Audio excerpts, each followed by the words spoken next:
হ্যাঁ না কিছু কয় না কেন? হেইয়া মেয়ে না কই লাগাইব কেন? আব্দুল্লাহ ইবনে উবাইর নাম শুনেছেন?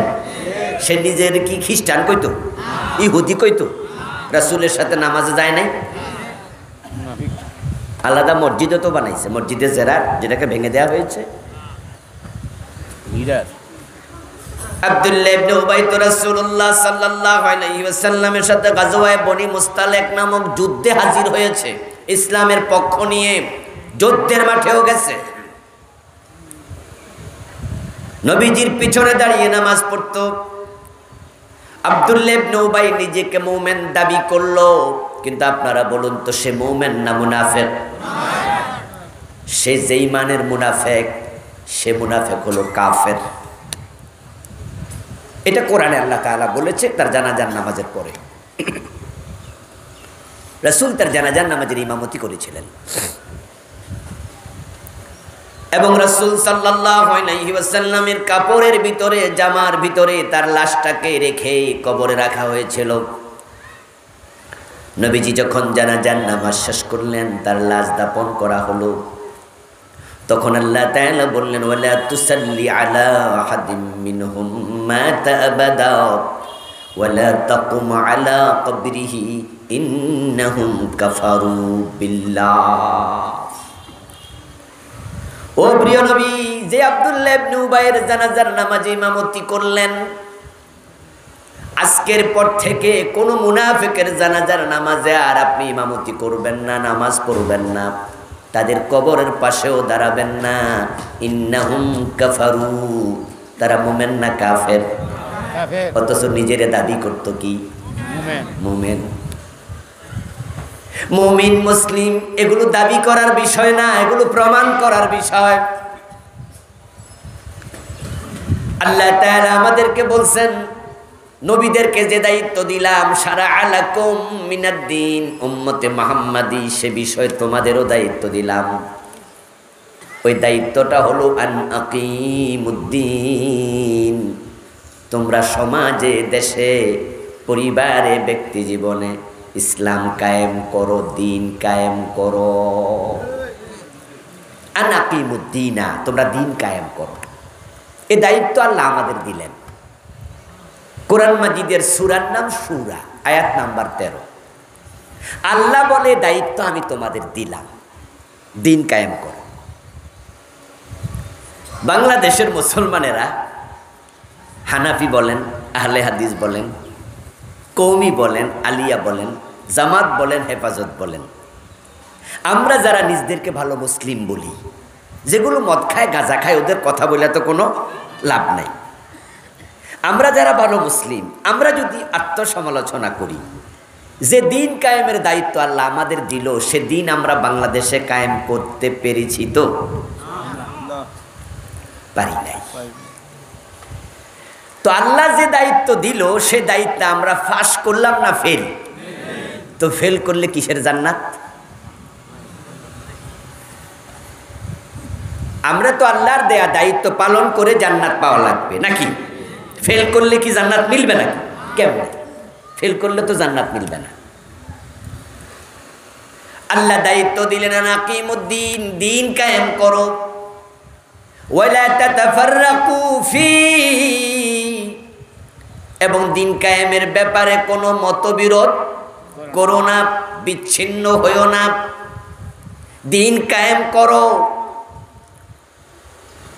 এখন দিন কায়েম যে করা লাগে, এটা যে উম্মতে মুহাম্মাদির দায়িত্ব, আল্লাহ যে দায়িত্ব দিছে, এটা তো অনেক মুসলমান জানেই না। হেরা জানে নামাজ পড়া দায়িত্ব,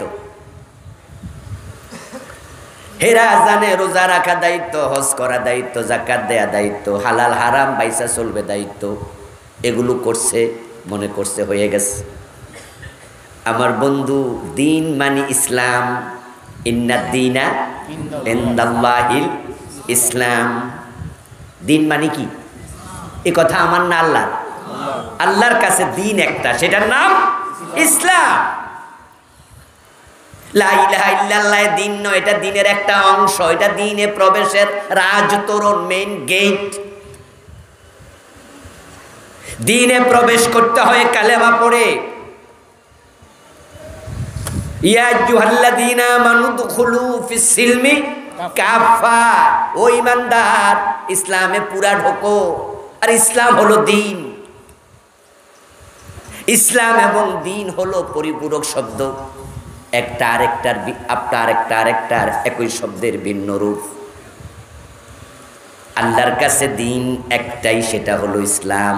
এখন যদি কেউ মনে করে না আরো দ্বীন আছে, আল্লাহ বলছেন না, ওমান ইয়াবতাগি গায়রাল ইসলামি দীনা ফালাই ইউকবালা মিনহু। যদি কোনো ব্যক্তি ইসলাম বাদ দিয়ে অন্য কোনো দিন তালাশ করে, সেটা গ্রহণ করা হবে না। আমি আল্লাহ তোমাদের জন্য দ্বীন বানিয়েছি ইসলামকে। আল ইয়াউমা আকমালতু লাকুম দীনাকুম ওয়া আতমামতু আলাইকুম নি'মাতি ওয়া রাদিতু লাকুমুল ইসলামা দীনা। আমি দ্বীন হিসাবে ইসলামকে নির্ধারণ করে আমি আল্লাহ খুশি। তাহলে আমাদের দ্বীনের নাম হলো কি? সবাই বলুন, দ্বীনের নাম কি? তাহলে দ্বীন কায়েম করো মানে ইসলাম কায়েম করো। তো শুধু কালেমার নাম ইসলাম, শুধু নামাজ রোজা হজ যাকাতের নাম ইসলাম, চোর ধরে হাত কাটো এটা ইসলামে নাই, ডাকাত ধরে শুলে দাও এটা ইসলামে নাই, জেনা করলে 100 বেত লাগাও এটা ইসলামে নাই, মদ পান করলে 80 বেত দিতে হবে এটা ইসলামে নাই। তো ইসলাম কায়েম করতে বলা হয়েছে। আর ইসলাম হচ্ছে কমপ্লিট কোড অফ লাইফ, পূর্ণাঙ্গ জীবন ব্যবস্থা। ইসলাম কায়েম করো মানে হচ্ছে তোমার পুরাটা জীবন তুমি ইসলামে ঢুকায় দাও। তুমি থুতু ফেলবে, থুতুতে ইসলাম, কিভাবে ফেলতে হবে সেটা মানো। তুমি টয়লেটে ঢুকবে, তখন তোমার ইসলাম, কোন পা দিয়ে ঢুকবে সেটা ভাবো। তুমি খাবে, খাওয়ার সময় ইসলাম, কোন হাত দিয়ে খাবে, কি খাবে সেটা ভাবো। ঘুমাতে যাবে, এখানে ইসলাম, এভরি মোমেন্ট, সব জায়গায়। উদখুলু ফিস সিলমি কাফা। আনাকিমুদ্দিন, দিন কায়েম করো। এখন বাংলাদেশের দিকে যদি আমরা তাকাই, তাহলে দিন কায়েমের কি খবর? বরং আমরা দেখব দিন আছে, তবে ব্যক্তি জীবনে ক্ষেত্র বিশেষ। আবার ব্যক্তি জীবনও পূর্ণাঙ্গ দিন মানে এমন মানুষের সংখ্যা বড়ই কম। 5 ওয়াক্ত নামাজ পড়ে অথচ সুদে টাকা লাগাইয়া বসে আছে, এমন নামাজি আছে না? না, মুখে দাঁড়িয়ে আছে, মাথায় টুপি আছে, ঘোষণা দিলে ফাইলে সিগনেচার করে না, ঘুষখোর নামাজি অফিসার। নামের আগে আলহাজ লেখা, ভালো মানুষ, নামাজি, অথচ বাপ মরছে, মা মরছে 7 বছর 10 বছর, এখনো বোনের হক দেয় না, নিজেরটাও খায়, বোনেরটাও জোর কইরা খায়, এমন হাজি সাহেব আছে না? নাই। মাথায় টুপি আছে, ওজনে কম দেয়, দোকানে বসে আছে, রমাদান মাস আসতেছে, এই রমাদানে দেখবেন যে টুপিওয়ালার সংখ্যা বাইরে যাবে। টুপি মাথায় দিয়েই মালে বেজাল দেবে, ওজনে কম দেবে। রোজা আসার আগ থেকে দ্রব্যমূল্য বাড়িয়ে দিচ্ছে, কেমনে পয়সাওয়ালা হবে? ওই গরিব মানুষদেরকে কষ্ট দেবে যারা রোজা রাখবে। রোজা রাখার জন্য একটু ছোলা কিনবে, পেঁয়াজু কিনবে, টাকা নাই, শুধুমাত্র চাল দিয়া হাতের মুঠিতে রেখে বৃদ্ধাঙ্গুলে চাপ দিয়া চালের ময়লা সরাইয়া পানি দিয়া চাল দিয়া ইফতার করে এমন গরিব মানুষও আছে যে পেঁয়াজু ছোলা কিনতে পারবে না। এ জালেম ওই দোকানদার আবার আমি মুসলিম, সে আবার রোজাওয়ালা। ইসলামকে আমরা কিভাবে বুঝলাম? ইসলামকে আমরা নিয়েছি পৈতৃক সূত্রে পাওয়া একটি ধর্ম। এটা যে জীবনের বটম থেকে টপ সব জায়গায় রাখতে হবে, এটা আবশ্যক, এই চিন্তা অনেক মুসলিমের মাথাতে নাই। এই জন্য তারা ইসলামকে মানছে নিজের মতো করে, আল্লাহর মতো করে নয়। আল্লাহর মতো করে যদি মানেন তাহলে আল্লাহ বলে উদখুলু ফিস সিলমে কাফা, পুরা মান, আংশিক নয়।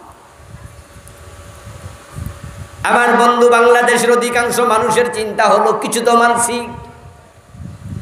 এই যে আপনি কিছু মানতেছেন, বাকিটা মানেন নাই, এ বিষয়ে আপনি শিথিলতা প্রদর্শন যদি করেন, বাকিটা যে মানতে পারেন না, আপনি অপরাধী নিজের মনে না করেন, আপনি ভাবেন মানতেছি তো বাকিটা পারি না তো কি হয়েছে, তাহলে আপনি ইমানদারি হন নাই।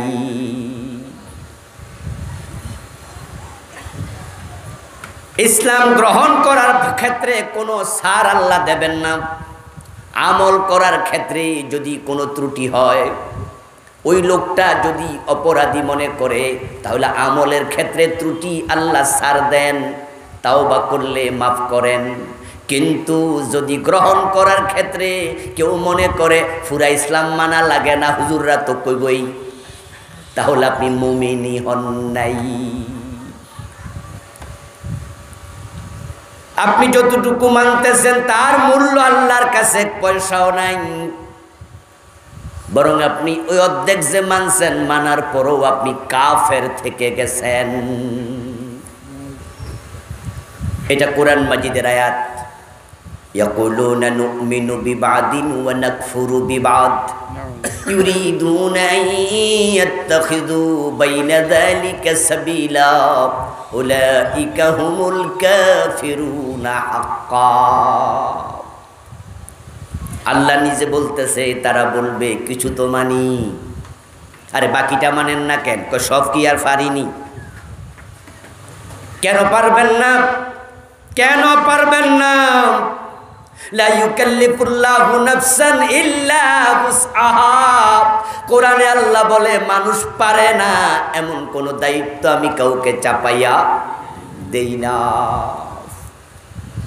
এই যে আপনি বললেন সব কি আর পারিনি, আপনার এই কথাটা মিথ্যা। আপনি না পারলে আল্লাহ আপনাকে বলতো না ইসলামে পুরা ঢোকো। আল্লাহ কইতো ঠিক আছে অর্ধেক মানো, চলবে।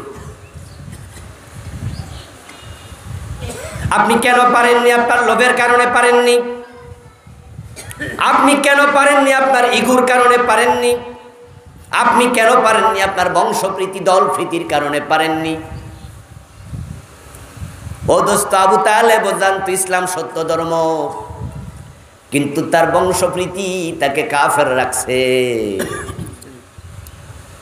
কারণ প্রিয় নবীজি যখন আবু তালেবকে বলছিল আম্মি কুল লা ইলাহা ইল্লাল্লাহ কালিমাতান আশহাদু লাকা বিহা ইনদাল্লাহ, ও আমার চাচা একটা বার কালেমা পড়ো, তারপরে মরে যাও, আমি আল্লাহর সামনে তোমার পক্ষ হয়ে সাক্ষ্য দেব তুমি মুমিন ছিলে।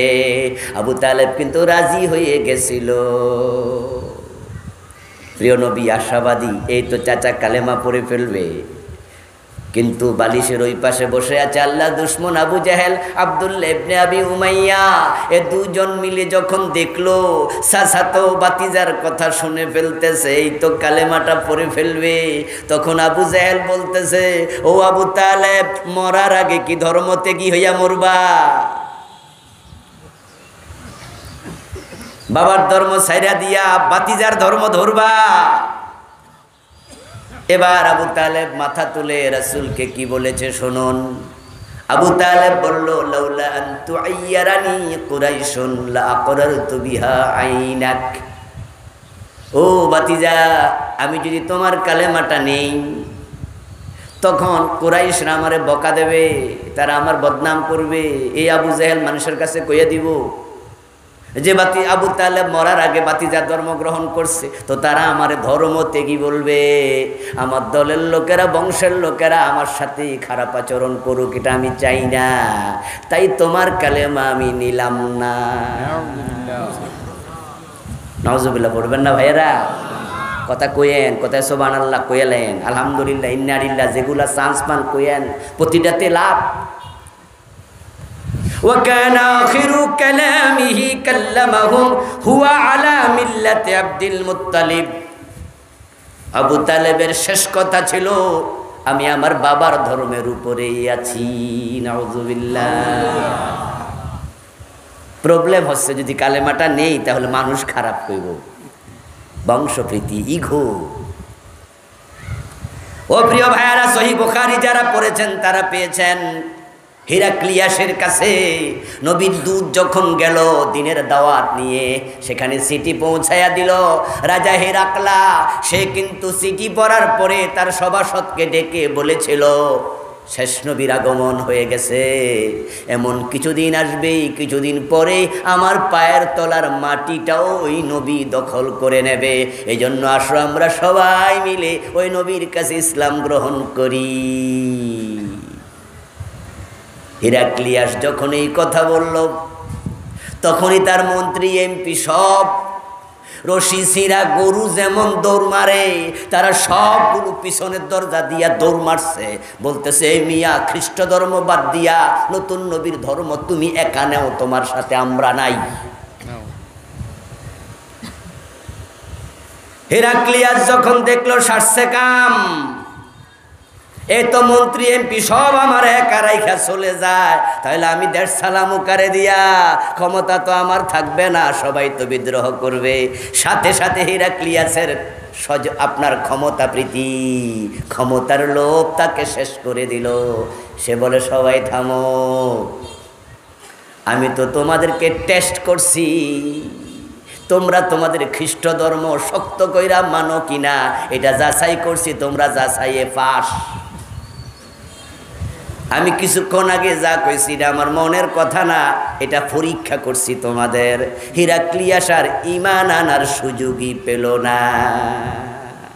বলুন তো, হিরাক্লিয়াস মুসলিম না খ্রিস্টান? জান্নাতি না জাহান্নামী? কিন্তু বুঝছিল ইসলাম ঠিক। ঠিক আজকের বাংলাদেশও কোরআনের আইন লাগবে, সমাজ কোরআন দিয়ে চলুক, রাষ্ট্র কোরআন দিয়ে চলুক। চোর ধরে হাত কাটো, ডাকাত ধরে সলে দাও। নবী মুহাম্মদ সাল্লাল্লাহু আলাইহি ওয়াসাল্লাম 10 বছর মদিনা কোরআন দিয়ে চালাইছে। এটা আওয়ামী লীগও জানে, বিএনপিও জানে, জাতীয় পার্টিও জানে, আমরা সবাই জানি। কিন্তু তারপরও কোরআনের আইন মানে না, কারণ তাদের দলের প্রীতি তাদেরকে কোরআন থেকে দূরে সরাইয়া রাখছে।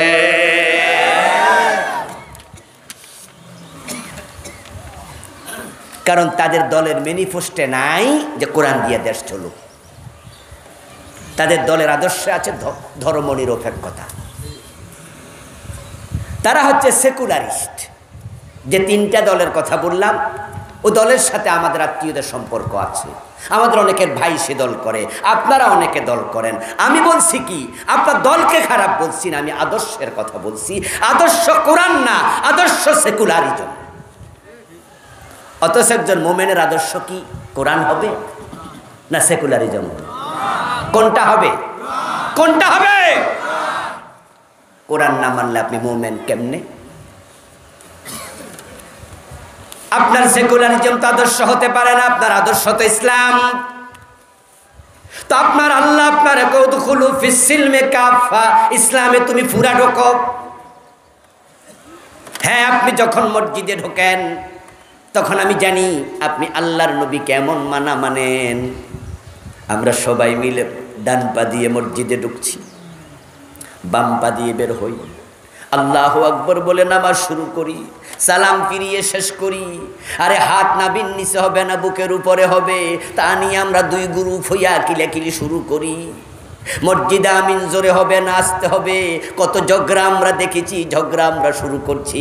একদল বলে আমিন জোরে বলা সুন্নত, আর একদল বলে না আস্তে বলা সুন্নত। একদল বলে বুকের উপরে হাত বাঁধা সুন্নাহ, আর একদল বলে নাভির নিচে হাত বাঁধা সুন্নাহ। দিন শেষে যা দেখি সেটা হলো 2 গ্রুপ সুন্নার পাগল।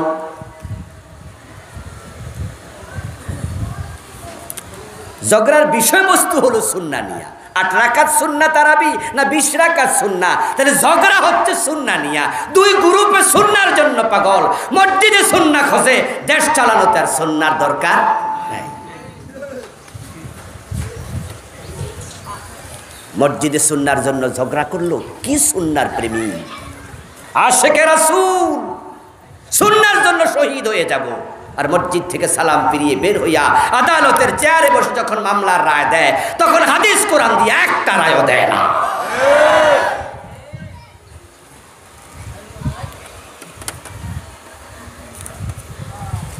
অদস্ত আপনি ইসলাম মানেন না এটা কিন্তু না, আপনি মানেন মসজিদে আর মাদ্রাসায়, মাহফিলে আর মক্তবে, কিন্তু যখন সচিবালয়ের সচিব, তখন ইসলাম আর মানেন না, মন্ত্রণালয়ে মন্ত্রী ইসলাম আর মানেন না, সংসদে এমপি ইসলাম আর মানেন না, জজ কোর্টে আপনি জজ, তখন ইসলাম আর মানেন না। ব্রিটিশরা আইন বানাইছে চোর ধরে জেলে দাও, আমার আল্লাহ আইন দিছে চোর ধরে হাত কাটো। 40 বছর জজগিরি করলেন, আল্লাহর আইনে কয়জন চোরের হাত কেটেছেন? একজনও না। তাহলে ইসলাম না পূর্ণ মানতে আল্লাহ কইছে এখানে চোর ধরে হাত কাটার ক্ষেত্রে কি জবাব দেবেন?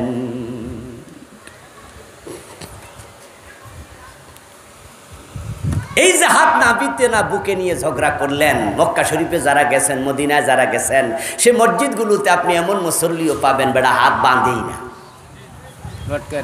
আছে না হুজুর? হ্যাঁ, এমনি থাক। আল্লাহু আকবার। তা আপনি দেখে মনে মনে কইবেন আমরা কিলে কিলি দেখে মনে বেড়া ছেড়ে দিস, কারণ আমরা তো এনে লইয়া কিরা কিরে বেড়া যা কিলে কিলি তা আমি নাই বানতামে না, যা কপালে যাস মনে আছে। ওই যে সিলেট অঞ্চলে নাকি দোয়াল্লিন আর জল্লিন লইয়া কিলাকিলি করা শুরু করছে, বাজারে 2 গ্রুপ লাগছে মারামারি, দোয়াল্লিন রে জল্লিন পিটা, জল্লিন রে দোয়াল্লিন পিটা। এখন একবারটা নতুন গেছে, যাওয়ার পরে হে বুঝা উঠতে পারে না যে কি কইব, পরে দে দোনো গ্রুপের হাতে লাড়ি, জিগাইতেছে তুমি কোন গ্রুপ? এটা কই নামাজই পড়ি না, কারণ নামাজ পড়লে না দোয়াল্লিন নাকি, তো না পড়লে আর দোয়াল্লিন আর জল্লিন। আপনি আর আমি যে সুন্নাহ প্রেম দেখাচ্ছি, অথচ কোন সুন্নাহ রাসূল তো বলেছেন যে আমার মেয়ে ফাতেমা চুরি করলে আমি ফাতেমার হাত কেটে দেব। ইসলামের সামান্য কমন সেন্স যাদের আছে, সামান্য কনসেপ্ট যাদের আছে, আমি তাদের কাছেও জবাব চাইবো, একটু জবাব দেন। চোর ধরে হাত কাটা সুন্নাহ না ফরজ? এই ফরজ তো 54 বছর একদিনও মানলেন না। আপনি গ্রহণই করেন নাই, এর মানা তো পরে, আপনি তো গ্রহণই করেন নাই, বরং আল্লাহর আইনের কথা শুনলে চেহারা কালো করে ফেলে, এখানে রাজনীতি তালাশ করে, হুজুর এগুলা না কইলে সারে না। আরে আপনি তো মুমিনই হন নাই।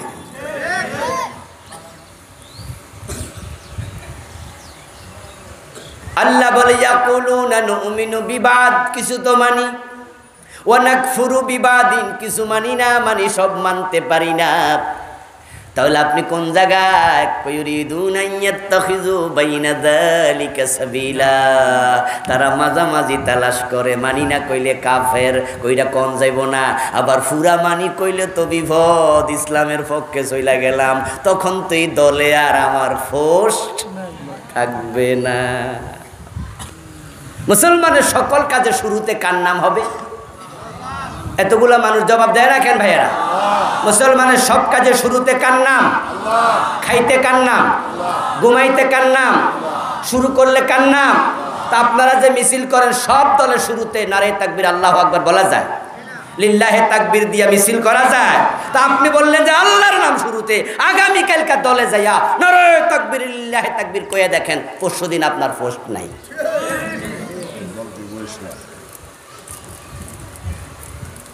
তা আপনি আমার সাথে এখানে একমত যে কুল্লু আমরিন যী বালিন লাম ইউবদা বিসমিল্লাহি ফাহুয়া আক্তা ফাহুয়া আবতার, সব কাজে শুরুতে আল্লাহর নাম। তা আপনার দলীয় স্লোগানে আল্লাহর নাম কেন নাই? যেই দলে গেলে আল্লাহর নাম নিয়ে মিছিল শুরু করা যায় না, ও নাদান, তুমি সেই দলের কর্মী হও কেন?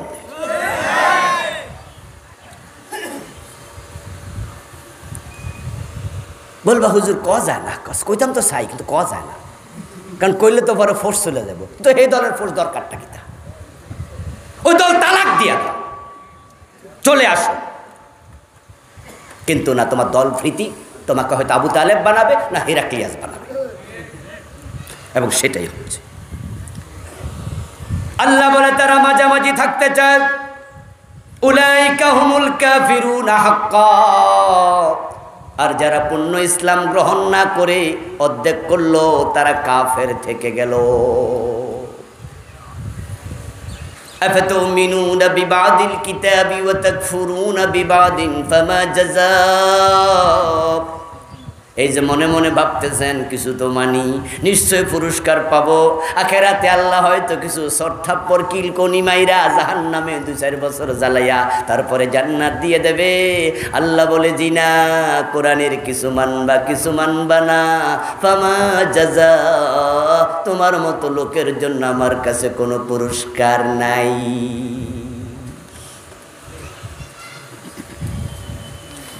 হাসরের দিন আল্লাহ বলবে, এই মেয়ে তুমি কি চাও, কিসের পুরস্কার চাও? অধিকা পুরস্কার নাই, যাও।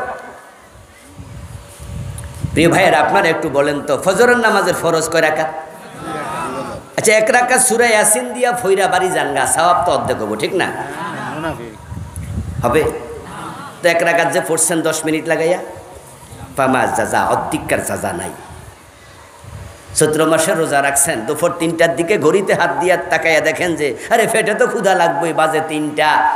হিসাব করে দেখেন যে সবে সাদেক থেকে 9 ঘন্টা হয়ে গেছে, আর 5 ঘন্টা বাকি আছে। এখন দুপুর 3টা বাজে ইফতার করলে সওয়াব পাওয়া যাবে 70%, ঠিক না? কত? 60%? কত? ফামা জাযা, অধিকার সওয়াব নাই। বাদ পড়লে 2 রাকাত, না পড়লে যাও কা। রোজা রাখলে পুরা, না পড়লে অধিকার, কোনো রোজা নাই।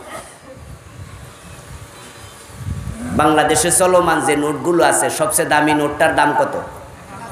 এটাও বুঝি কইতেন না মিয়া। সবচেয়ে দামি নোটটা কত? মাঝখান দিয়ে ছিললে কত? জাগাত 0, জাগাত শেষ। কষ্টেপ লাগাইলে তো ছিঁড়া হলো না। আমরাও তো কষ্টেপ লাগাইতে ওয়াজ করতেছি, ঠিক না? যে আমাদের যে ছিঁড়া আসিল, আমরা আজকে কষ্টেপ লাগাইতে চাই।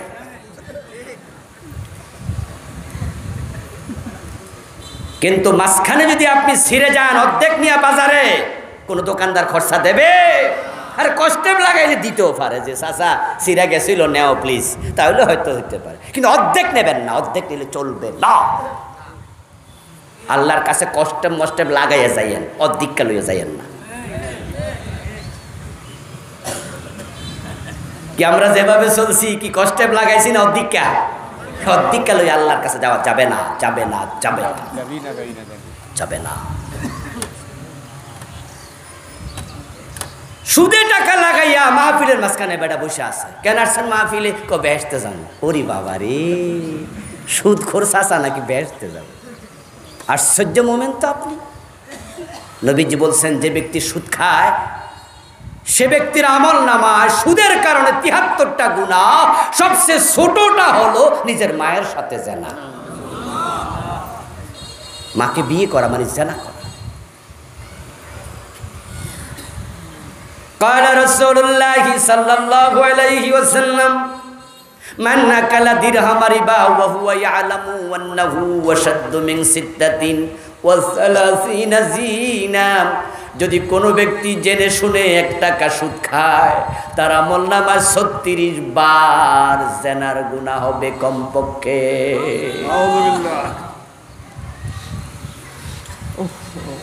যে মাসে 3000 টাকা সুদ খায়, তার প্রতিদিন কত পড়ে? সহজ অঙ্ক, তাও কয় না রে। কত? 100 টাকা। 100 টাকা যদি দিনে পড়ে, মাসে 3000 সুদ খান। হাদিস হচ্ছে 1 টাকায় 36 বার জেনা, তাহলে 100 টাকায় কতবার? 3600 বার। আচ্ছা, একদিনে মিনিট আছে কয়টা? 1440। 60 মিনিটে 1 ঘন্টা, 24 ঘন্টায় 1 দিন। তো 24 পূরণ 60, 1440। যদি কোনো জালেম, চরিত্রহীন, নোংরা লোক দিনে প্রতি মিনিটে 2 বার জেনা করে, তাহলে জেনা 3000 বার হয় না। প্রতি মিনিটে 2.5 বার, 3 বার জেনা করে, ওই লোক এসা মাহফিলের মাঝখানে বই রয়েছে বেহেশতে যাওয়ার জন্য। ও তাহাজ্জুদের সেজদা গিয়া কপাল ডলা দিয়া কালো বানাইতেছে। ফাওয়াইলুল লিল, তোমার মতো নামাজের জন্য ওয়াইল তো জান্নাত না হয়। জান্নাত এত সোজা না, এত সোজা না। আদম আলাইহিস সালাম, মা হাওয়া আলাইহাস সালাম জান্নাতে আল্লাহর একটা কথা মাত্র শোনে নাই। আল্লাহ আদমের মতো লোকটারেও সার দেন নাই, কাপড় সুপর খুলে নিয়ে গেছে। ওয়ামা কাদারুল্লাহ হাক্কা কাদিরিহি। পার্সোনালিটি অনেক বড় দামি জিনিস, পার্সোনালিটি বড় দামি জিনিস, পাওয়ার বড় দামি জিনিস। সেনাবাহিনীর অফিসার ওরা সার সার শুনতে শুনতে অভ্যস্ত। এজন্য দেখবেন যে সেনাবাহিনীর অফিসার যারা, তারা অবসরে যাওয়ার পরও যদি নেতা হয়, পাবলিক তার কাছে বেশি ঘেঁচতে পারে না। কারণ পাবলিক তো যায় ভাই কয়, পাবলিক কি কয়, অমুক ভাই তমুক ভাই জিন্দাবাদ, শুনছেন না? হে দাদার বয়সী হলো ভাই কয়, বাপের বয়সীও ভাই কয়। আচ্ছা, তো উনি তো আজীবন শুনছে স্যার স্যার স্যার স্যার। তো পাবলিক ফোলাফান যায় যখন কয় যে অমুক ভাই, তখন ওর লাগে লাগে কি কয় রে, হে আমার ভাই কয়, দেখছো এ দূরা ফোলা। এজন্য এরা আর সামান্য নর্মাল কর্মী কাছে ঘেঁচতে পারে না। তাদের পার্সোনালিটি খুব বেশি, ইগো বেশি, তারা সব সিস্টেম ওয়াইজ চলে, তো ক্ষমতার বাহাদুরি দেখাইছে। তাই দেখবেন সেনাবাহিনীতে যারা চাকরি করে, তাদের লো অফিসার যারা আছে, নিচের অফিসার আছে, কমান্ড মানতে দেরি করলে পাছা লাথি মারে।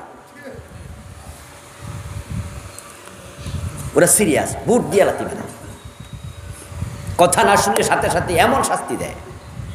তো আমিও তো আজকে রাজেন্দ্রপুর ক্যান্টনমেন্ট দিয়ে আপনাদের এখানে আসছি। ওখানে যখন ঢুকি তখন ড্রাইভারের কই, এই সাবধানে গাড়ি চালাই। এখানে 40 কিলোমিটারের বেশি গতি দিলে ওরা খাড়া করে কানে ধরে রাখবে।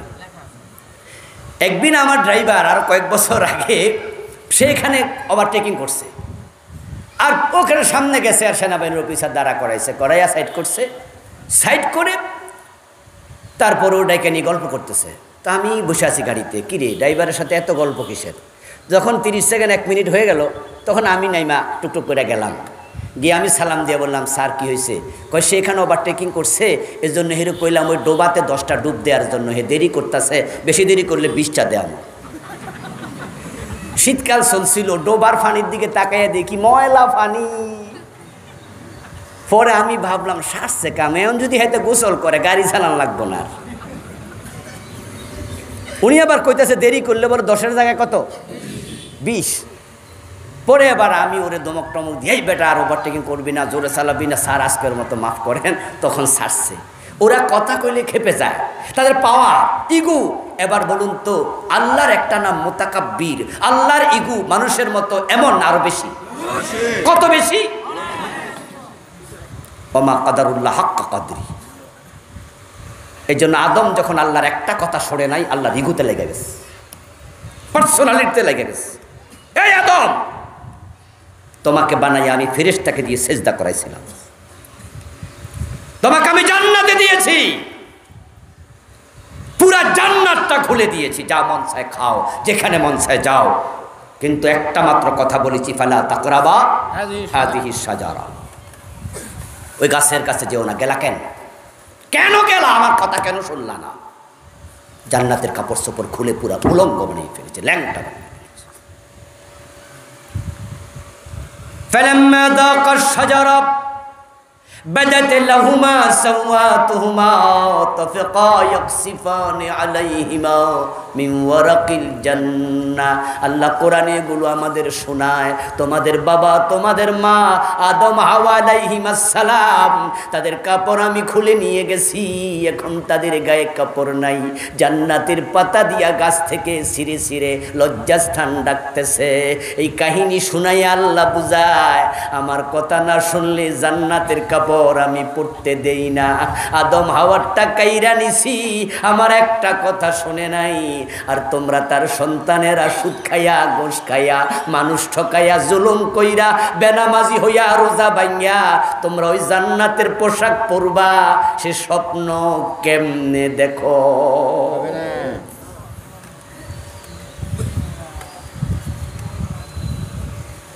আল্লাহর পার্সোনালিটি খুব বেশি।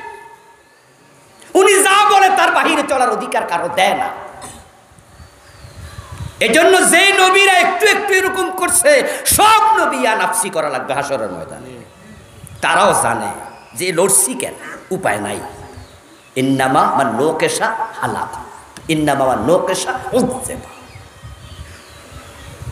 রব্বানা যালামনা কইয়া আদম নবী ক্ষমা পাইছিল। ক্ষমা পাওয়ার পর হাসরের ময়দানে বলবে উপায় নাই যদি ওইটার লেগে আবার ধরে। কারণ তিনি জানেন যেই হাকিম, যে জজ জামিন দেয়, সে জামিন ক্যান্সেল করার অধিকারও তার আছে। এই মাঝে মাঝে জামিন ক্যান্সেল করে দেয় না, শোনেন না, যে জামিন দিছিল পরে ক্যান্সেল করে জেলে দিয়ে দিচ্ছে, এটা জজের অধিকার আছে। আদম আলাইহিস সালাম রব্বানা যালামনা বইলাও, তারপরে কিয়ামতের দিন নাফসি নাফসি করবে। একটা ছোট্ট অপরাধ ভুলা গেছিল, মনে নাই, শয়তানে ধোঁকা দিছে, তাতে এত টেনশন। আর আপনি সুদ খাইতে খাইতে মরবেন। আচ্ছা বলুন তো সুদখোর ভাই, আপনার মরার সপ্তাহখানেক আগে আজরাইল এসে সংকেত দেবে, বইলা যাবে নাকি রেডিয়ন? তাহলে আপনি যেদিন মরবেন সেদিন যদি সুদে টাকা লাগানো থাকে, তাহলে তো আপনি মৃত্যুর সময়ও মায়ের সাথে জেনাকারী হিসাবে মরা লাগবে।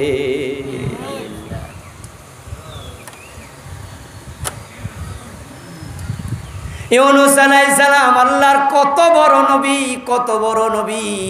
মাছের পেটে আল্লাহ জেলখানা বানায়া বন্দি রাখছে কয়দিন? 40 দিন। অপরাধটা কি? আরে আমরা যা করি তুলনা দিয়ে এটা কোনো অপরাধী না।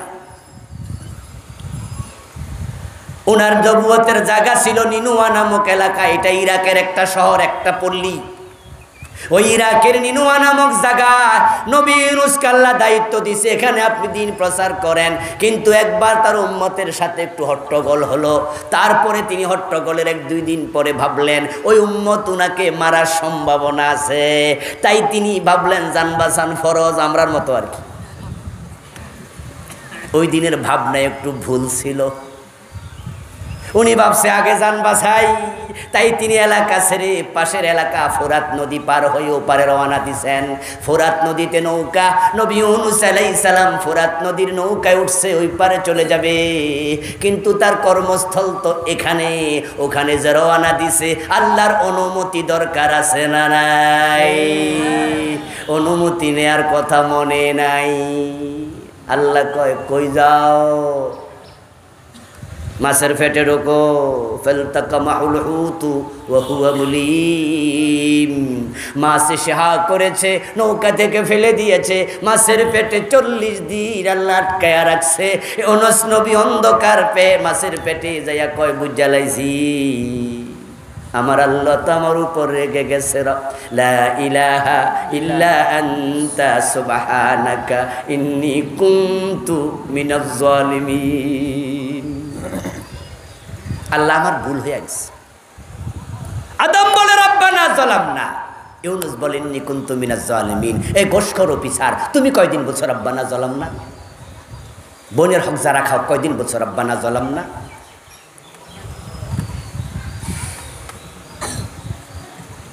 গোশের টাকা পকেটে নিয়ে তুমি আল্লাহর মসজিদে গিয়ে সেজদা করে আল্লাহর সামনে দাঁড়াইছো, দাঁড়াইয়া কয় ইয়াকা নাবুদু, আল্লাহ আপনার গোলাম। আল্লাহকে পকেটে এগুলা কি?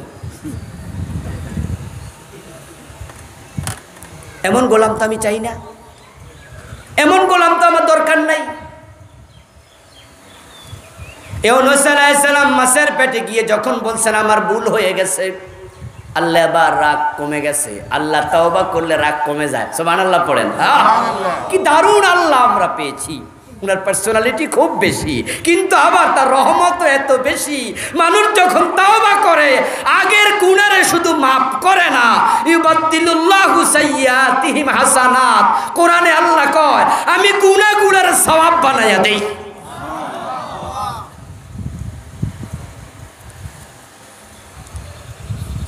ইউনূস আলাইহিস সালামকে মাছ বমি করে দিল, তাওবার কারণে আল্লাহ ক্ষমা করে দিলেন আদমকেও ইউনূস নবীকেও। এবার কোরআনে আমাদেরকে কি বলে শোনেন। কোরআনে বলতেছে ফালাউলা আন্নাহু কানা মিনাল মুসাব্বিহিন লালাবিসা ফি বাতনিহি ইলা ইয়াউমিন ইউবআসুন। যদি ইউনূস মাছের পেটে তাসবিহ না পড়তো, ইন্নী কুনতু মিনাজ জালিমিন না বলতো, ইউনূসকে মাছের পেটে আমি কিয়ামত পর্যন্ত বন্দী করে রেখে দিতাম। লালাবিসা ফি বাতনিহি ইলা ইয়াউমিন ইউবআসুন। এখন ইসলাম যে অর্ধেক মানতে মানতে চলতেছেন, কি খবর? এই আয়াতগুলো থেকে শিখেন। এখন দিন কায়েম করো, দিন কি কায়েম কি এগুলো বুঝিয়েন। না বুঝার কারণে তো ৯২% মুসলমানের দেশে দিন নাই, সচিবালয়ে দিন নাই, বঙ্গভবনে গণভবনে শিক্ষানীতি সমাজনীতি অর্থনীতি রাজনীতি কোনো জায়গায় দিন নাই, শুধু মসজিদ মাদ্রাসায় আছে। তাও তো গত 15 বছরে এমন অবস্থা, মসজিদও হক কথা বলার পরিবেশ ছিল না। অধিকাংশ মসজিদে জালেমগুলো সভাপতি হয়েছিল, ওরা মসজিদ মাদ্রাসা দখল করে নিছিল। এই যে আলেম মাদ্রাসা আপনাদের এখানে, এই মাদ্রাসার প্রিন্সিপালের মাথার উপরে বেড়ির ছবি টানায় রাখা লাগছে, ঠিক না? ওরা আইন বানাইছিল জালেমেরা। এর আগে বাংলাদেশে আইনটা ছিল না। এই শয়তানগুলো যাইয়া ক্ষমতায় তারা আইন বানাইছে, এক পাশে ওই বেড়ির ছবি, এক পাশে বেড়ির বাবার ছবি টানাইতেই হবে। এটা মাদ্রাসাতেও টানাতে হবে। মাদ্রাসার অফিসে আলমারিতে কোরআন শরীফ থাকে, কোরআনের উপরে ওই বেড়ির ছবি। ইন্না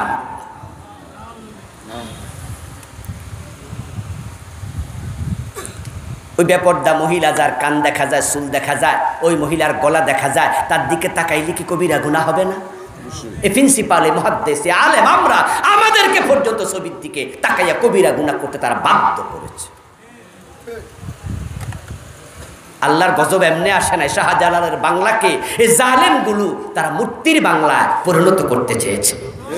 শুধু ভাস্কর্যের নামের মূর্তি, ৪,০০০ কোটি টাকা শুধু মূর্তি বানাইছে। আর যে আলেমরা বিরুদ্ধে বলছে তাদের উপরে খড়গ হস্ত। এই যে মামুনুল হক ভাই, উনারে জেল খাটাইছে। কেন জেলে দিছে? বৌদিয়া দর্শনের মামলা দিয়া বেজ্জতি কইরা জেলখানায় রাখলো। আসলে ঘটনাটা ছিল কোনটা জানেন? ওই যে উনি বলেছিল পুস্ত গলায় মূর্তি বসাইলে বুড়ি গঙ্গা ফালাই দেব। ওই তেজে উনার উপর এমন খেপা খেপছে, পরে বলছে যে হ্যাঁ হ্যাঁ, বাগে ধরলে সারে, আমাদের নেত্রী ধরলে সারে না। কি গর্ব, কি অহংকার! আলেমদের সাথে বেয়াদবি, মূর্তি বানানো শুরু করেছো, আল্লাহ এমন গজব দিছে, দেশ থেকে পালাতে বাধ্য হয়েছ।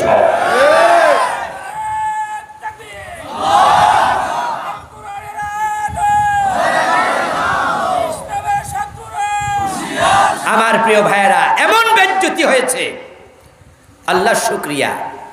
শাহজালালের বাংলায় এখন আর মূর্তি নাই, কমপক্ষে উনার, বাকিগুলো যাবে ইনশাআল্লাহ। এদেশের মানুষ মূর্তির পক্ষে না। মূর্তি বানানো মুসলমানের কাজও না। নবী ইব্রাহিম মূর্তি বানিয়েছেন না ভেঙেছেন? শাহজালাল, আমাদের নবী মুহাম্মদ ৩৬০টা মূর্তি কাবা থেকে তিনি অপসারণ করেছেন।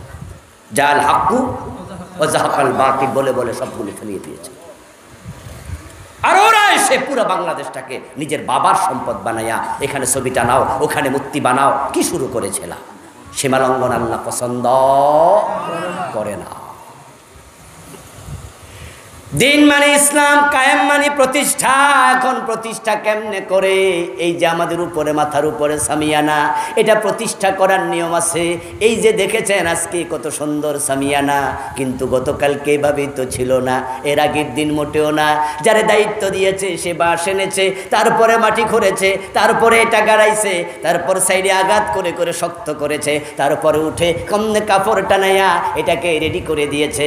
রাসূল যখন আসেন তখন মক্কায় ছিল কুফর, মক্কায় ছিল শিরিক, কিন্তু আল্লাহ বলে দিন কায়েম করো। নবী মুহাম্মদ তিনি চেষ্টা করলেন, মদিনায় গিয়ে সফল হলেন। অবস্থা এমন হলো, এখন আজান হয়, সব দোকান বন্ধ। আজানের সাথে সাথে মসজিদে মানুষ নামাজ পড়ে, পর্দা করে ঘর থেকে বের হয় মহিলা। সেখানে কুফর নাই, শিরিক নাই, ইসলামের আইনে চলছে গোটা মদিনা। 10 বছর দিন কায়েম হবে তখন, আল্লাহর আইনে সমাজ রাষ্ট্র চলবে যখন। নবীজি সাল্লাল্লাহু আলাইহি ওয়াসাল্লাম এই ইসলাম কায়েমের জন্য তিনি চেষ্টা করলেন। আলহামদুলিল্লাহ, মক্কায় 13টি বছর পারলেন না, হিজরত করে চলে গেলেন। হিজরতের পথে রাসূল ভাবছেন দিন কায়েমের দায়িত্ব আল্লাহ তাআলা আমাকে দিয়েছে, লিইয়ুযহিরাহু আলাদ-দীনি কুল্লিহি, ইসলাম বিজয় করব আমি, দিন কায়েম হবে, এই কাজ আল্লাহ আমাকে দিয়েছে। নবীজি বলেছেন আদ-দীন আল ইসলাম ইয়ালু ওয়া লা ইউলা, ইসলাম এমন এক ধর্মের নাম যেটা পরাজিত হতে আসেই নাই। সুবহানাল্লাহ পড়েন ভাইয়া। আসছে বিজয়ী হতে, আসছে বিজয়ী হতে। আল্লাহর হাবিব চেষ্টা করলেন মক্কায়, 13 বছর পারলেন না। কেমনে পারবেন?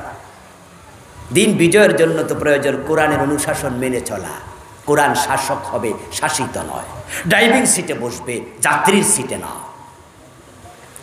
আল্লাহর হাবিব 13টি বছর মক্কায় চেষ্টা করলেন, না পারার পিছনে মূল কারণ ছিল আল্লাহর দ্বীনের সাথে যে ফৌজদারি বিধানগুলো জড়িত, সবগুলো রাষ্ট্রের সাথে জড়িত। ব্যক্তি এগুলো করতে পারবে না, করার সুযোগও নাই।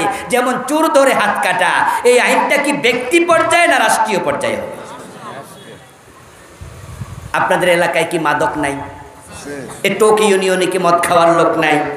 আচ্ছা, মদ খাইলে কি 80 বেত আপনি দিতে পারবেন? হুজুর পারবে? এটা রাষ্ট্রের কাজ, ব্যক্তির কাজ না।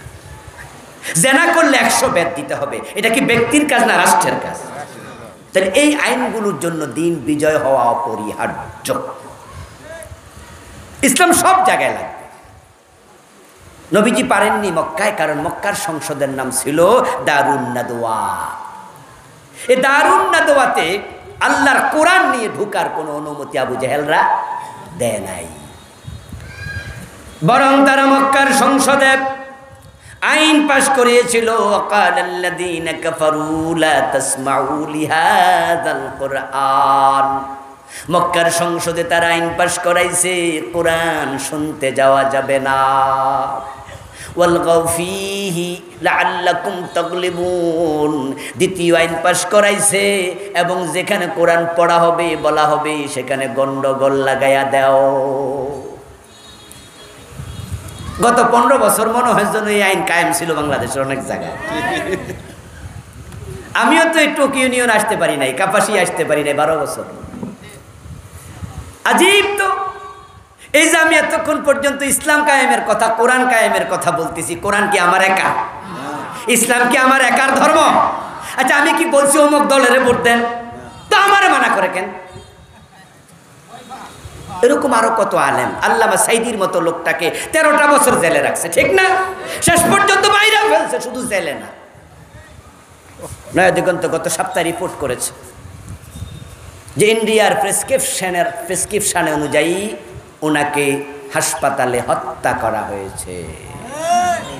তার ছেলে শামীম সাইদি, মাসউদ সাইদি, 2 ভাই, তারা ইতিমধ্যে একাধিক বক্তৃতায় তারা ফেসবুকে লাইভে বলেছেন যে উনাদের বাবাকে হত্যা করা হয়েছে কারণ তাকে হাসপাতালে উনাদের সাথে দেখা করতেও দেয় নাই। প্রসেস চলছে, ইনশাআল্লাহ অপেক্ষা করুন, সময়ের ব্যবধানে সবকিছু বের হবে। আমার প্রিয় ভাইয়েরা, এই জালেমদের উপরে জুলুম অত্যাচার আপনি কেন বাধা দেবেন? ঠিক আপনাদের ভিতর ওই মক্কার আবু জেহেলের চরিত্র পাওয়া যায়। লা তাসমাউ লিহাযাল কোরআন, কোরআনের আলোচনা শোনো না, গন্ডগোল লাগায় দাও, 144 জারি করে দাও, বাধা দাও। আল্লাহর হাবিবকে তারা বাধা দিয়েছিল। হিজরতের পথে নবীজি মনে মনে ভাবেন, এখন মদিনায় যাইয়া যদি দেখি মদিনার সংসদে আরেক আবু জেহেল লাঠি নিয়ে দাঁড়ায় আছে, আমাকে ঢুকতে দেয় না কোরআন নিয়ে, হিজরত করে লাভ কি? নবীজি মনে মনে ভাবছেন হিজরতের পথে মনের খবর সবচেয়ে বেশি জানেন কে? আমার রব কোরআনের আয়াত নাজিল করে দিলেন, ও নবী আপনি বলুন আমার কাছে, ওয়াজআললি মিন লাদুনকা সুলতানান নাসিরা।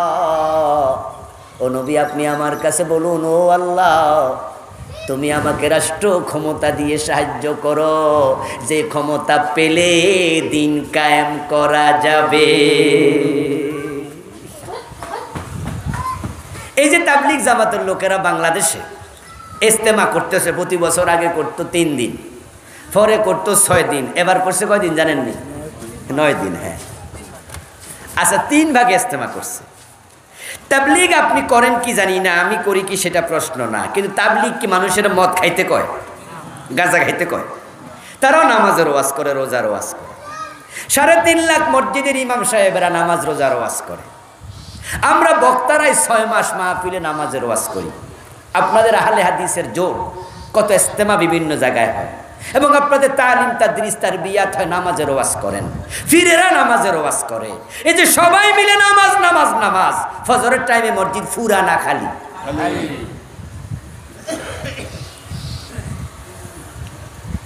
মাগরিবের সময় টোক বাজারে যে যান, আপনি নামাজ পড়বেন, মাগরিব পড়ে বারান্দায় এসে দাঁড়াবেন, দাঁড়াইয়া দেখবেন মসজিদে আসছে কতজন, দোকানে আছে কতজন। আর বাইতুল মুকাররম জাতীয় মসজিদ, ওখানে গিয়ে জোহর আসর পড়লেন, যখনই পড়েন সুযোগ পান, দেখবেন যে দোতলায় নামাজ চলে, নিচতলায় মার্কেটিং চলছে, উপরের সে নিচে মানুষ বেশি, অথচ মসজিদ মার্কেট। তো নামাজের ওয়াজ তো হলো, নামাজ কেন সমাজে কায়েম হলো না? কারণ দিন কায়েমের সাথে নামাজ কায়েমের সম্পর্ক। সূরাতুল হজে আল্লাহ বলছে, আল্লাযীনা ইম্মাক্কান্নাহুম ফিল আরদি আকামুস সালাহ ওয়া আতাউজ যাকাহ ওয়া আমারু বিল মারুফ ওয়া নাহাউ আনিল মুনকার। রাষ্ট্রে যখন ইসলাম হবে, সমাজে যখন ইসলাম ওলারা ক্ষমতায় যাবে, তখন আইন হবে দোকান বন্ধ করো আজানের পর, সবাই মিলে নামাজে যাও, নচেত আইন প্রয়োগ হবে তারের মতো সোজা হয়ে যাবে। দোকান বন্ধ হবে, ক্রেতা যাবে, বিক্রেতা যাবে, সব মুসলমান মসজিদমুখী হবে। এক এক মসজিদে 3 বার 5 বার জামাত হওয়া লাগবে, তাও মুসল্লি জায়গা দেওয়া যাবে না। পর্দার পক্ষে ওয়াজ কে করেনি? কোন হুজুর করেনি? সবাই তো আমরা ওয়াজ করলাম পর্দার পক্ষে। এখানে তো আর মাযহাবি কোনো ইখতিলাফ নাই, এখানে আমরা সব আলেমরা মিলে এক। কিন্তু বলুন তো, সিনেমা, নাটক, বেহুদা, বেহায়াপনা আগের চেয়ে কমেছে না বেড়েছে? আস্তাগফিরুল্লাহ, কি লাভ হলো? ওয়াজের ফাঁকে ফাঁকে বেড়ে গেল। ওয়াজ আগের চেয়ে বেড়েছে, হুজুরও বাড়ছে, টুপিওয়ালা দাড়িওয়ালা মাহফিলে শ্রোতাও বেড়েছে, বক্তাও বেড়েছে, সুদ আগের চেয়ে কমে গেছে, ঠিক না? অবস্থাটা কি হয়েছে জানেননি? অবস্থা হয়েছে এই যে প্যান্ডেলটা, এখানে বাঁশ আছে, পাশে ফাঁকে বাঁশ আছে, এই বাঁশগুলো যখন গাড়ানোর পরে যিনি মূল মিস্ত্রি, উনি কিন্তু তার কিছু সহযোগী সাথে কইরা নিয়ে আসে। তো যখন বাঁশ গাড়ায়, তখন গর্ত কইরা বাঁশ ফালাইয়া, তারপরে মাটি দিয়া, এরপরে শাবল দিয়া কি দেয়? মাশাআল্লাহ, মিলছে, আমার দেশও কই হিলানি। তো এখন মূল মিস্ত্রি জিগায়, কি রে হিলাইছত নি? তো ফোলাজিরা সহযোগী কহে হিলাইছি। তো কয় লরে নি? কহে লরে। কত হিলাইলে লরে, কিতা হিলাইছ? আরো হিলা। তো হেতে আবার হিলানি দেয়। তো হিলানোর পর আবার জিগা, কি রে হিলাইছত নি? কয় হ্যাঁ বস হিলাইছি। কয় দক তো লরে নি? হে দইরা আবার লড়ে, কয় লরে। কয় সত্যই ওইব না, হিলাইলে লড়লে আর বাঁশ গাড়ানো যায় না, ফ্যান্ডেল হয় না। এমন ভাবে হিলাবি যেন লড়া বন্ধ হয়। এই ওয়াজ দিয়া চলবে না, এমন ওয়াজ সমাজে লাগবে যেন সুদ বন্ধ হয়।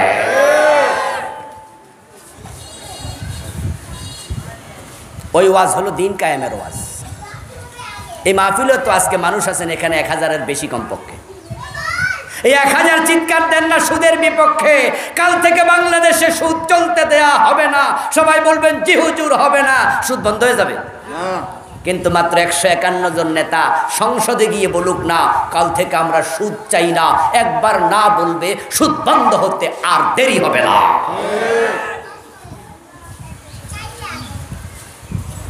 ওই টোক বাজারে গেলে সাইনবোর্ড দেখবেন, ইসলামী সোনালী ব্যাংক, ইসলামী জনতা ব্যাংক। একটা অর্ডার এনাফ। এই জি বাংলা স্টার জলসা, এই বেপর্দা বেহায়াপনা বাংলাদেশটাকে শেষ করে দিচ্ছে। ঘরে ঘরে পরকীয়া ঢুকে গেছে ভাই। আজকের মাহফিলে আসার সময়ও কিছুক্ষণ আগে ফোন আসছে বিদেশ থেকে, এক ভাই ফোন দিয়েছে মালয়েশিয়া থেকে। মাসালা জানবে, কি মাসালা? বউ রাইখা আইছি, এখন 2 বাচ্চার মা, কিন্তু আমার রাইখা গেছে গা। হুজুর এখন সে আমার কাছে আবার আসতে চায়, এই বউ নিয়ে সংসার করা যাবে কিনা? 2 বাচ্চার মা স্বামী রেখে চলে যায়, 4-5 বাচ্চার মাও যায়, আর যেগুলা যায় না অধিকাংশ জেনাবে বিচার করছে। বেপর্দা বেহায়াপনা এমন বাড়ছে শহরে, গুলশান, বনানী, বারিধারা, ধানমন্ডি, যেখানে ভিআইপি জোন, ওখানে গেলে দেখবেন হাজার হাজার মাইয়া ওরা নাড়াই পড়ে।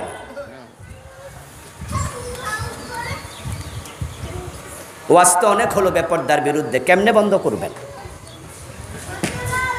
আমার বন্ধু, ইসলাম সব জায়গায় লাগবে, সব জায়গায়। যদি ইসলামওয়ালারা ক্ষমতায় যায় তাহলে শালীন পোশাকের আইন হবে, শালীন পোশাক ছাড়া বের হওয়া যাবে না, এজন্য জেলখানার আইনও লাগবে না। আমি মনে করি শুধু ঢাকা শহরে, চট্টগ্রাম এবং মহানগরীগুলাতে যদি ট্রাফিক পুলিশকে বলে দেয়, আইন করে দেয় যে যারা পেট দেখাবে পেটে, পিঠ দেখাইলে পিঠে একটু আলকাতরা মাইক্কা দিবা 1 সপ্তাহ, দেখবেন নিজে নিজে বোরকা পরবে। শুধু একাই পরবে না, অন্য মহিলারে হেরে দাওয়াত দিবে, আফা বোরকা ছাড়া বাইরে।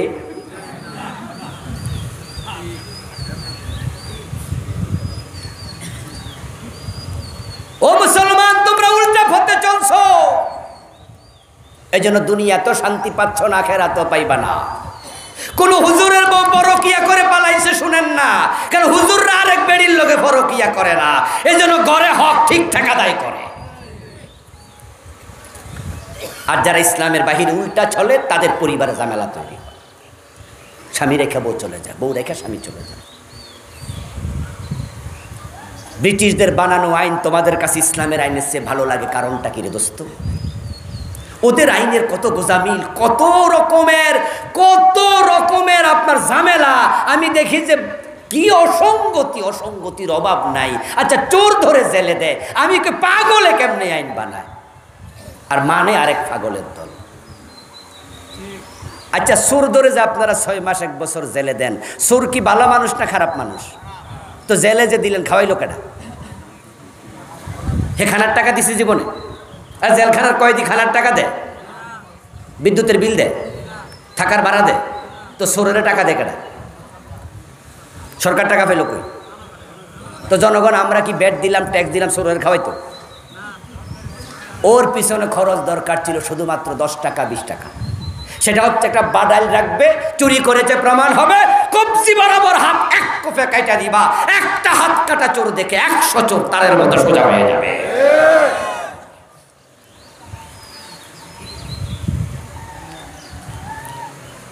এই যে আপনি চোর ধরে জোরে জেলে ঢুকাইলেন, জেলে দিলেন, 6 মাস জেল থেকে যখন সে থাইকা বের হয়, বের হওয়ার সময় কি আল্লাহর ওলি হইয়া বাইর হয় না ডাকাত হইয়া বাইর হয়? তো হেঁটে খাওয়াইলেনও মাগনা, বাইর হলো ডাকাত, তো লাভটা হইল কি?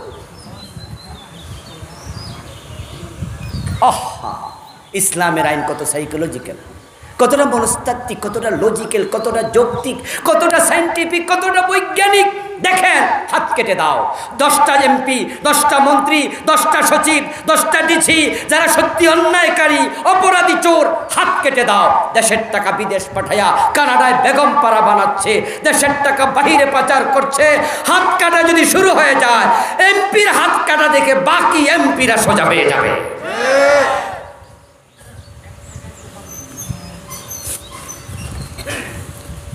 বরং আমাদের ওয়াজ ওদের বিষাক্ত লাগে।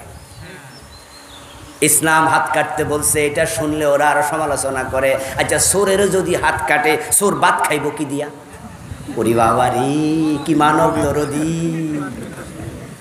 হাত কাটবে চোরের, টেনশন করে নেতা। কারণ আছে, কারণ হলো বাসায় আয়নার সামনে দাঁড়াইলে আয়নার ভিতরে চোর দেখা যায়। চোর ধরে যদি হাত কাটা শুরু হয়, এই দেশের অধিকাংশ নেতারই হাত থাকবে না। শুধু এসালম গ্রুপ ইসলামী ব্যাংকের 18টি শাখা থেকে বিদেশে টাকা পাচার করেছে 80,000 কোটি। এই টাকা একটা গ্রুপ অফ কোম্পানি পার করলো, ব্যাংক থেকে টাকা নিয়েছে। গভর্নর কি করেছে, অর্থ সচিব কি করেছে, অর্থমন্ত্রী কি করেছে, লেখালেখি হয়েছে, প্রধানমন্ত্রী কি করেছে, খোঁজ নিয়ে দেখো, সবার এখানে পার্সেন্টেজ আছে। উদখুলু ফিস-সিলমি কাফা আন আকিমুদ-দ্বীন ওয়া লা তাতাফাররাকু ফি। ইসলামের পক্ষে চলে আসেন, দুনিয়াতে শান্তিতে থাকতে পারবেন, ওমরের যুগের শান্তি আবার ফিরে আসবে। টেনশন থাকবে না ইসলাম যদি আসে। আবার নিরাপত্তা আসবে, দারিদ্রতা থাকবে না। জাকাত ভিত্তিক অর্থ ব্যবস্থা চালু হলে বাংলাদেশের দারিদ্রতা দূর করতে 20 বছর লাগবে না। তুখাযু মিন আবনিয়াইহিম ফাতুরাদ্দু ইলা ফুকারাইহিম। আসন্ন ইসলামের সুশীতল ছায়ায় এখানে আসলে নিরাপত্তা, সমৃদ্ধি, শান্তি সব। ওমরের যুগে অর্ধ দুনিয়ার সম্রাট ওমর রাদিয়াল্লাহু তাআলা আনহু গাছতলা একা একা ঘুমায়া থাকতেন, বডিগার্ডের প্রয়োজনও ছিল না। নিরাপত্তা কাকে বলে? জাকাত বিভাগের কর্মচারী জাকাতের টাকা কাঁধে নিয়ে হাঁটতো, জাকাত খাওয়ার লোক ছিল না। সমৃদ্ধি কাকে বলে? ইসলাম সে ধর্মই যেটা পৃথিবীকে আলোকিত করেছে। গোলাপ ফুলের প্রশংসা করে কি হবে? গোলাপ যদি না ফোটে, ফুটলেই তো পাপড়ির সৌন্দর্য দেখবেন, চোখ প্রশান্তি পাবে। নাকের কাছে নেবেন, মৌ মৌ গন্ধে মন ভরে যাবে। চাপ দেবেন, আতর বের হবে প্রক্রিয়া করলে। কিন্তু সে গোলাপ যদি না ফোটে, কলির ভিতরে থাকে, কলির গোলাপের পাপড়ির সৌন্দর্য নেই, নাকের কাছে নিলে সুগন্ধ নেই, চাপ দিলে আতর নেই। ইসলামের সৌন্দর্য, শান্তি সব আছে, কিন্তু মসজিদে তাকে রেখে দিলে কোরআন হবে না। এই মসজিদের কোরআন সংসদে ঢুকাও, সমাজে কায়েম করে দাও।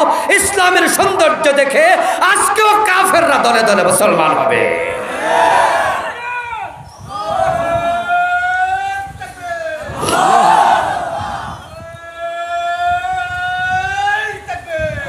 আমার প্রিয় ভাইরা, আসরের সময় সমাগত।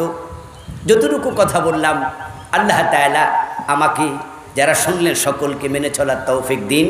এখন থেকে আমরা ইসলামের পক্ষে থাকবো, বলেন ইনশাআল্লাহ। হাযা মা ইনদি ওয়াল ইলমু ইনদাল্লাহ আলাইহি তাওয়াক্কালতু ওয়া ইলাইহি উনীব। সুবহানাকাল্লাহুম্মা বিহামদিক আশহাদু আল লা ইলাহা ইল্লা আনতা আস্তাগফিরুকা ওয়া আতুবু ইলাইক। প্রিয় ভাইরা, রাস্তায় আমার কালো গাড়িটা আছে, সেখানে বেদাতের উপরে লেখা বই আছে, আমার পরিবারের উপরে, রাসূলুল্লাহর জীবনীর উপরে, মেরাজের উপরে, সালাতের উপরে আমার 8টি বই আছে। ড্রাইভার থেকে নিতে পারবেন। আসসালামু আলাইকুম ওয়া রাহমাতুল্লাহি ওয়া বারাকাতুহু।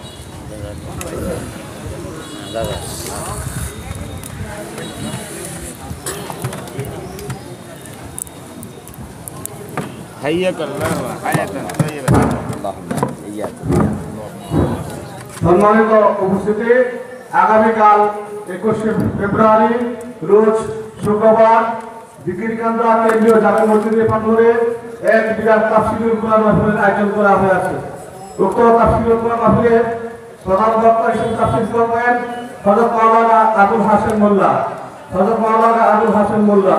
স্থান জিকিরকান্দা বড়হর বাজারের পূর্ব পাশে, আমরাইদের বাজারের দক্ষিণে, বড়হর বাজার পূর্ব পাশে। 24 তারিখে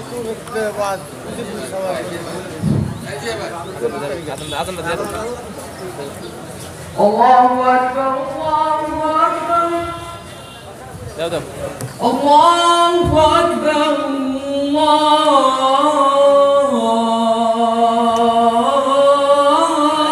Allahu Akbar. Ashhadu an la ilaha